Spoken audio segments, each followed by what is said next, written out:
नमस्कार, मैं हूं अंजलि। प्योर पटना में आपका स्वागत है। आज है 11 मार्च, दिन बुधवार। खबरों के बढ़ने से पहले चलिए एक नजर डालते हैं आज की सुर्खियों पर। पीएमसीएच ओपीडी में एक दिन में पहुंचे करीब 3000 मरीज। पटना मेट्रो को लेकर 12 मार्च से राजेंद्र नगर टनल की खुदाई होगी शुरू। पटना सचिवालय क्षेत्र में चलेगी अल्ट्रा पॉट सेवा। पटना में बर्ड फ्लू का खतरा अब भी बरकरार। मैदान पर फिर लौटेगा वैभव सूर्यवंशी का तूफानी अंदाज। चलिए नजर डालते हैं आज की 25 से अहम बड़ी खबरों की ओर विस्तार से। बीपीएससी 300 प्रोसिक्यूशन ऑफिसर पदों के लिए आवेदन जारी। आपको बताएं, यहाँ पर बिहार लोक सेवा आयोग यानी कि बीपीएससी ने अभियोजन पदाधिकारी के 300 पदों के लिए आवेदन अब भी जारी रखे हैं। और इसी के साथ साथ योग्यता की बात करें तो किसी मान्यता प्राप्त विश्वविद्यालय से यहाँ पर लॉ की डिग्री और न्यायालय में प्रैक्टिस का निबंधन। और आयु सीमा की बात करें तो पुरुष के लिए 21 से 37 वर्ष और पिछड़ा वर्ग के लिए और अनारक्षित महिला के लिए यहाँ पर 40 वर्ष, अनुसूचित जाति और जनजाति के लिए 42 वर्ष। और चयन प्रक्रिया में प्रारंभिक परीक्षा, मुख्य परीक्षा और इंटरव्यू शामिल है। वही आवेदन ऑनलाइन कर सकते हैं आधिकारिक वेबसाइट पर। 20 मार्च तक कर सकते हो। इसी के साथ साथ आवेदन शुल्क यहाँ पर 100 रुपए है। प्रारंभिक परीक्षा में सामान्य ज्ञान, भारतीय संविधान, न्याय संहिता और सिविल प्रक्रिया से प्रश्न होंगे। पटना मेट्रो को लेकर 12 मार्च से राजेंद्र नगर टनल की खुदाई होगी शुरू। रेलवे ने यहाँ पर रेलवे से एनओसी मिलने के बाद 12 मार्च से पटना मेट्रो रेल प्रोजेक्ट के तहत राजेंद्र नगर मेट्रो स्टेशन पटना के लिए यहाँ पर टनल खुदाई का काम शुरू होगा। यह टनल मोइनुल हक स्टेडियम से लेकर राजेंद्र नगर टर्मिनल के बीच यहाँ पर करीब 800 मीटर तक बनाई जाएगी, जहां रेलवे लाइन के पास निर्माण के लिए अनुमति नहीं मिलने के कारण यहाँ पर दिसंबर 2025 में काम रुका हुआ था। अब दोबारा काम गति पकड़ेगा। यह tunnel Patna Howrah main railway line के नीचे से होकर गुजरेगी। खास बात यह है कि राजेंद्र नगर मेट्रो स्टेशन करीब 21 मीटर गहराई पर बनेगा और यह मेट्रो स्टेशन सीधे रेलवे टर्मिनल से भी जुड़ेगा। पटना जंक्शन गोलंबर पर जाम कम करने के लिए बना नया नियम। पटना जंक्शन गोलंबर पर लगने वाले जाम को कम करने के लिए ट्रैफिक पुलिस ने नया नियम लागू किया है, जहां पटना जंक्शन गोलंबर के पास बसें अधिकतम 3 मिनट तक ही रुकेंगी और इसी के साथ साथ तय सीमा से ज्यादा देर तक यहाँ पर बस खड़ी रहने पर चालकों पर जुर्माना लगाया जाएगा। इसके साथ ही साथ टाटा पार्क पटना से यहाँ पर निकलने के लिए बाद में यहाँ पर ऑटो सीधे पूरब की ओर जाएंगे और जमाल रोड पटना से यहाँ पर पहले रुकने पर यहाँ पर सख्त कार्रवाई होगी। वही जाम कम करने के लिए यहाँ पर ई रिक्शा को गोलंबर तक आने की अनुमति नहीं होगी, जबकि निजी वाहनों को मल्टी लेवल और रेलवे पार्किंग में खड़ा करना होगा। पटना सचिवालय क्षेत्र में चलेगी अल्ट्रा पॉट सेवा। पटना में आधुनिक परिवहन व्यवस्था को बढ़ावा देने के लिए सचिवालय क्षेत्र में अल्ट्रा पॉट सेवा शुरू करने की तैयारी की जा रही है, जहां पर्सनल रैपिड ट्रांजिट सिस्टम यानी कि विश्वेश्वराय भवन पटना से शुरू होकर विकास भवन पटना, बिहार विधानसभा और ओल्ड सेक्रेटेरिएट यहाँ पर पटना तक यहाँ चलेगा। और इसी के साथ साथ मुख्य सचिव प्रत्यय अमृत ने यहाँ पर लार्सन एंड टर्बो की टीम के साथ बैठकर ये परियोजना की विस्तृत रूपरेखा पर चर्चा की। वही इसी के साथ साथ करीब 296 करोड़ रुपए की इस परियोजना में 5 किलोमीटर लंबे ट्रैक पर यहाँ पर 59 स्वचालित पॉड्स चलेंगे और हर 7 सेकंड पर यहाँ पर एक पॉड उपलब्ध होगा और एक पॉड में 6 यात्री बैठ सकेंगे। और ये सिस्टम करीब 15 महीनों में तैयार करने का लक्ष्य बनाया गया है। पटना को मिलेगी जाम से राहत। नीतीश कुमार ने पटना के इलाके में बन रही 2 महत्वपूर्ण सड़कों का निरीक्षण किया और इसमें पटना साहिब रेलवे स्टेशन से जेपी गंगा पथ के पटना घाट तक यहाँ पर बन रही करीब 1.5 किलोमीटर लंबी सड़क शामिल है, जिस पर लगभग 52 करोड़ रुपए खर्च हो रहे हैं। इसी के साथ साथ भद्रा घाट से यहाँ पर दीदारगंज तक 7.8 किलोमीटर लंबी सड़क को 4 लेन किया जा रहा है। इसी के साथ साथ जिसकी लागत करीब 158 करोड़ रुपए बताई जा रही है और मुख्यमंत्री ने यहाँ पर अधिकारियों को निर्माण कार्य जल्द पूरा करने के निर्देश दिए हैं। इन सड़कों के बनने से अशोक राजपथ और पटना सिटी क्षेत्र में जाम की समस्या काफी हद तक कम होने की उम्मीद है। 22 मार्च को गांधी मैदान में दिखेगी सांस्कृतिक और शैक्षणिक झांकी। पटना में 22 मार्च को बिहार दिवस के अवसर पर यहाँ पर 3 दिवसीय समारोह का आयोजन किया जाएगा, जहां इस दौरान गांधी मैदान, श्री कृष्ण मेमोरियल हॉल और रविंद्र भवन में यहाँ पर प्रदेश की ऐतिहासिक विरासत, शैक्षणिक और सांस्कृतिक विकास की झांकी दिखाई जाएगी। जहाँ गांधी मैदान में जन कल्याणकारी योजनाओं की प्रदर्शनी, पुस्तक मेला, विज्ञान प्रदर्शनी, नुक्कड़ नाटक और खेलकूद प्रतियोगिताएं और बिहारी व्यंजनों का मेला लगेगा। कला एवं संस्कृति विभाग के तहत यहाँ पर नामचीन कलाकार सांगीतिक कार्यक्रम प्रस्तुत करेंगे। नितिन कौशिक बने पटना में सीबीआई कोर्ट के विशेष न्यायाधीश। बिहार सरकार के सामान्य प्रशासन विभाग में महत्वपूर्ण न्यायिक नियुक्ति की अधिसूचना जारी की है, जहां पटना हाईकोर्ट ने यहाँ पर पटना हाईकोर्ट के महानिबंधक की अनुशंसा पर यहाँ पर जिला एवं अपर सत्र न्यायाधीश नितिन कौशिक को अब पटना की सीबीआई कोर्ट संख्या 1 में विशेष न्यायाधीश के रूप में नियुक्त किया गया है। वही सरकार के अपर सचिव ने यहाँ पर आदेश की प्रतियां महालेखाकार, हाईकोर्ट महानिबंधक और सीबीआई के संयुक्त निदेशक सहित सभी संबंधित विभागों को भेज दी है। वही श्री कौशिक तत्काल यहाँ पर प्रभाव से नया कार्यभार संभालेंगे। बिहटा मनेर दानापुर की सड़क होगी चौड़ी। बिहटा मनेर दानापुर नेशनल हाईवे को स्टेट हाईवे में बदलने के बाद अब इसे चौड़ा किया जाएगा, जहां पथ निर्माण विभाग के अनुसार यहाँ पर 22.74 किलोमीटर लंबी सड़क को दोनों किनारों से 1.5 मीटर चौड़ा किया जाएगा, जिससे 4 लेन की बजाय यहाँ पर लगभग 3 लेन जितनी सुविधा मिलेगी। इस नई योजना से सिर्फ 30 से 35 पेड़ ही हटेंगे, जबकि 2200 पुराने पेड़ सुरक्षित रहेंगे। वही सड़क चौड़ाई बढ़ाने में यहाँ पर करीब 100 करोड़ रुपए खर्च होंगे। वही टेंडर प्रक्रिया जारी है और अप्रैल से काम शुरू होगा। इससे जाम कम होगा और जेपी गंगा पथ से ट्रैफिक लोड भी घटेगा। जाने कैसा रहेगा पटना के मौसम का मिजाज। आज पटना में मौसम स्थिर और सुखद रहेगा। अधिकतम तापमान की बात करें तो 30 से 32 डिग्री सेल्सियस और न्यूनतम तापमान की बात करें तो 20 से 22 डिग्री सेल्सियस बीच रहने की संभावना है। वही दिन भर के साथ यहाँ पर मौसम आरामदायक रहेगा। वही हवा में नमी कम रहेगी, इसलिए आज बाहर जाने, हल्की सैर या फिर काम करने के लिए मौसम पूरी तरह से अनुकूल रहेगा। पटना में 12 से 15 मार्च तक लगेगा एग्रो बिहार मेला। बिहार में खेती को आधुनिक और लाभकारी बनाने के लिए यहाँ पर उद्देश्य से यहाँ पर कृषि विभाग 12 से 15 मार्च तक गांधी मैदान में यहाँ पर राज्य स्तरीय कृषि यंत्रीकरण मेला यानी कि एग्रो बिहार 2026 आयोजित करेगा, जहां कृषि मंत्री रामकृपाल यादव ने बताया कि इस 4 दिवसीय मेले में पंजाब, हरियाणा, गुजरात, उत्तर प्रदेश और मध्य प्रदेश समेत कई राज्यों से कृषि यंत्र निर्माता भाग लेंगे। करीब 3.25 लाख वर्ग फीट क्षेत्र में यहाँ पर 100 से अधिक स्टॉल लगाए जाएंगे, जहां मेले में किसानों को यहाँ पर आधुनिक कृषि यंत्रों की जानकारी, किसान पाठशाला, सरकारी योजनाओं की जानकारी और सांस्कृतिक कार्यक्रमों का भी आयोजन होगा, जिससे किसानों को नई तकनीक और बेहतर खेती के तरीके सीखने का मौका मिलेगा। पटना में पासपोर्ट अदालत, आज 900 से अधिक मामलों की होगी सुनवाई।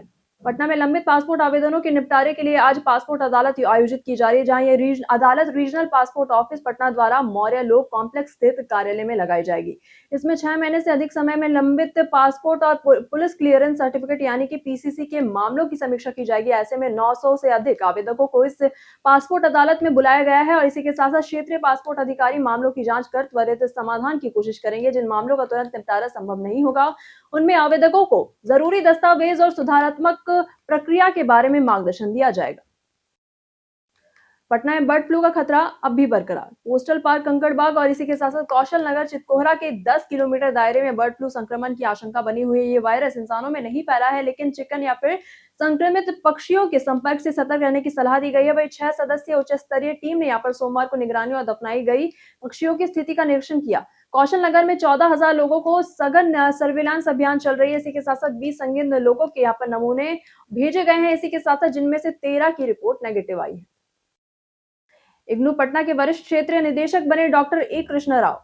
इंदिरा गांधी राष्ट्रीय मुक्त विश्वविद्यालय के क्षेत्रीय केंद्र में डॉक्टर ए कृष्ण राव ने यहाँ पर वरिष्ठ क्षेत्रीय निदेशक के रूप में कार्यभार संभाल लिया है, जहां पदभार ग्रहण करने के बाद उन्होंने अधिकारियों और कर्मचारियों के साथ यहाँ पर परिचयात्मक बैठक की। इसी के साथ साथ इस दौरान यहाँ पर डॉक्टर राव ने कहा कि विश्वविद्यालय की सर्वोच्च प्राथमिकता विद्यार्थियों को बेहतर और समयबद्ध सेवाएं देना है और उन्होंने अधिकारियों और कर्मचारियों से छात्रों की समस्याओं के त्वरित समाधान और उनकी शैक्षणिक जरूरतों को ध्यान में रखकर काम करने की अपील की है। गर्दनी बाग के फ्लैट का ताला तोड़ 56 लाख की संपत्ति ले उड़े चोर। आपको बताएं, गर्दनी बाग थाना क्षेत्र में यहाँ पर भीखाचक इलाके में चोरों ने डॉक्टर सुनील कुमार के मकान का ताला तोड़कर नकदी और गहनों समेत यहाँ पर करीब 56 लाख रुपए की संपत्ति चुरा ली है। बताया जा रहा है कि डॉक्टर सुनील कुमार होली के दौरान अपने पैतृक गांव गए हुए थे और लौटने पर घर का ताला टूटा मिला। चोरों ने उनके फ्लैट से करीब 45 लाख रुपए के गहने और नकदी चुरा ली, जबकि किराएदार के फ्लैट से भी यहाँ पर लाखों के जेवर और नकद गायब है।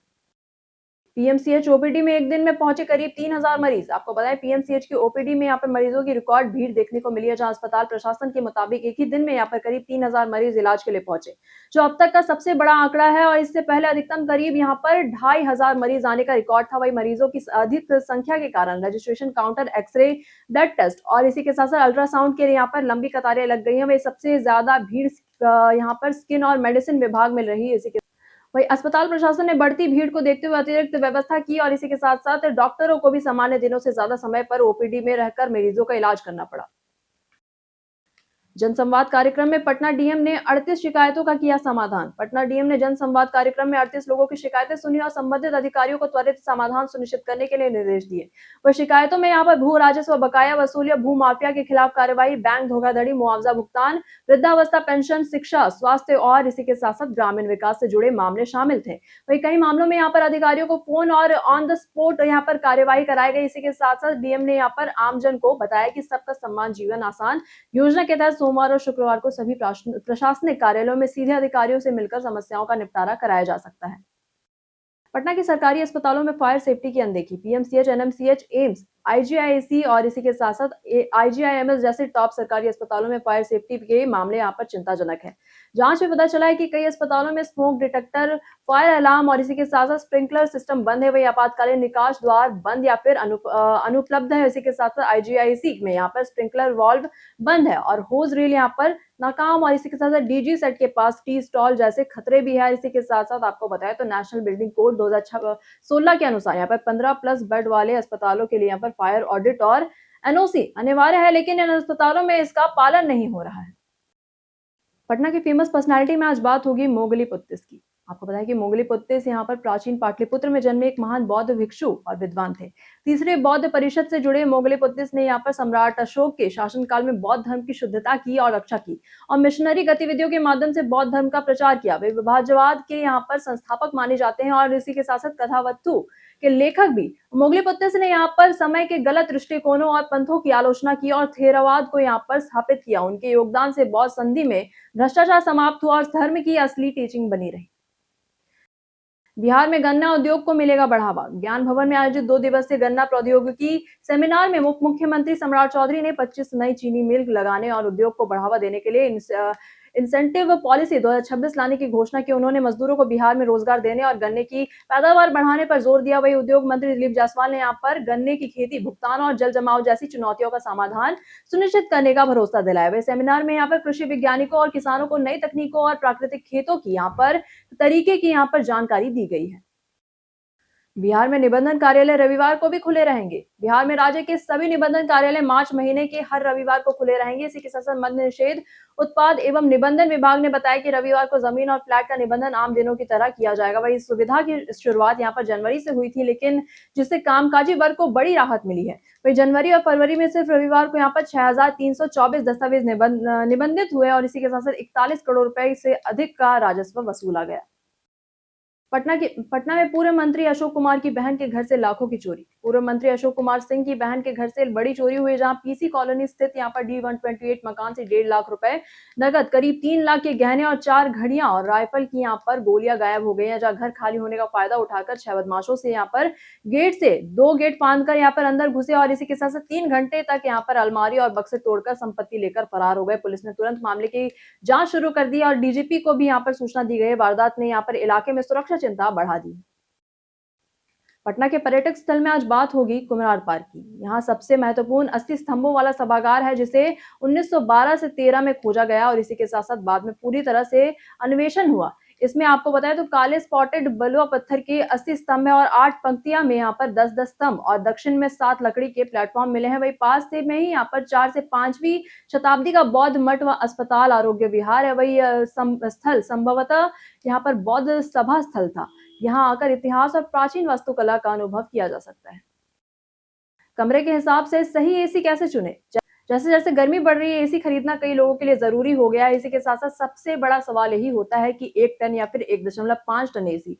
छोटे कमरों के लिए यहाँ पर 100 से 120 स्क्वायर फीट के लिए यहाँ पर 1 टन और मीडियम कमरे के लिए यहाँ पर 120 से 180 स्क्वायर फीट के लिए यहाँ पर 1.5 टन और बड़े कमरों के लिए यहाँ पर 180 से लेकर 250 स्क्वायर फीट के लिए यहाँ पर 2 टन एसी सही रहता है।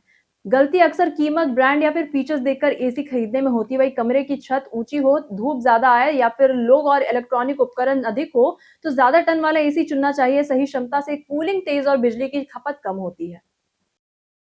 मैदान पर लौटेगा वैभव सूर्यवंशी का तूफानी अंदाज। आईपीएल 2026 में बिहार के लाल वैभव सूर्यवंशी मैदान पर लौटने की तैयारी में है। इसी के साथ साथ पिछले सीजन की विस्फोटक बल्लेबाजी और अंडर-19 विश्व कप में धमाकेदार प्रदर्शन ने उन्हें युवा क्रिकेट प्रेमियों का पसंदीदा बना दिया। राजस्थान रॉयल्स के सीनियर खिलाड़ियों के बीच यहाँ पर प्रैक्टिस करते हुए वैभव का बेखौफ अंदाज साफ दिख रहा है। इसी के साथ साथ लंबी बल्लेबाजी, छक्कों की बारिश और मैच को पलट देने की क्षमता उनके खेल की पहचान है। फैंस के लिए अगले सीजन का इंतजार और भी रोमांचक होने वाला है। लावा बोल्ट 2 5G जल्द भारत में होगा लॉन्च। आपको बताएं कि इंडियन स्मार्टफोन ब्रांड लावा अपने नए 5G फोन लावा बोल्ट 2 5G को 13 मार्च को दोपहर 12 बजे भारत में यहां पर लॉन्च कर रही है। वही फोन में यहां पर under display fingerprint scanner, hole punch और इसी के साथ साथ डिस्प्ले और डुअल रियर कैमरा सेटअप मिलेगा, जहां डिवाइस ब्लैक और अन्य कलर ऑप्शन में उपलब्ध होगा। इसी के साथ साथ लावा बोल्ट 2 5G अमेजॉन के जरिए यहाँ पर खरीदा जा सकेगा। फोन में फ्लैट फ्रेम और इसी के साथ साथ रियर पैनल के साथ पावर और वॉल्यूम बटन 2.5 और इसी के साथ साथ होंगे। और फिलहाल कंपनी ने यहाँ पर चिपसेट, बैटरी और डिस्प्ले साइज जैसे अन्य फीचर्स की जानकारी साझा भी नहीं की है।